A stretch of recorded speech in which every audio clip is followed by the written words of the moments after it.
Toshkent shahrida sambo bo'yicha Osiyo okeaniya chempionati boshlandi.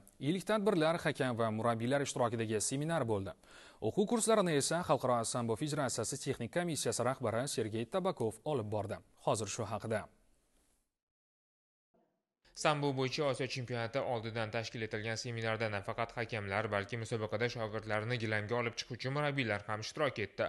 FIAS texnik komissiyasi raisi Sergey Tabakov kurash vaqtida usullarni to'g'ri bajarilishi, sportchilar yo'l qo'yishi mumkin bo'lgan xatolar haqida ma'ruza qildi. Asosiy e'tibor eng murakkab, ushlab turish va og'rituvchi usullarga qaratildi. Одна из главных задач развития. Asosiy vazifa samboni Osiyoda rivojlantirish. Biz ushbu seminarda hakam va murabbiylar bilan qaysi usullar muammoli ekanligini muhokama qilib oldik. Chempionatda o'smirlar, yoshlar va imkoniyati cheklanganlar ham borligi hakamlarga qo'shimcha mas'uliyat yuklaydi. Mutaxassislar seminardan so'ng imtihon topshirib, toifalarini oshirishlari mumkin bo'ladi va ular xalqaro musobaqalarga jalb etiladi. Mashqlar sambochilar yordamida amaliy ko'rsatib berildi. Sergey Tabakov vaziyatlarni izohlab borar ekan, ularni baholash qatorida qarshi usullar borasida ham to'xtalib o'tdi.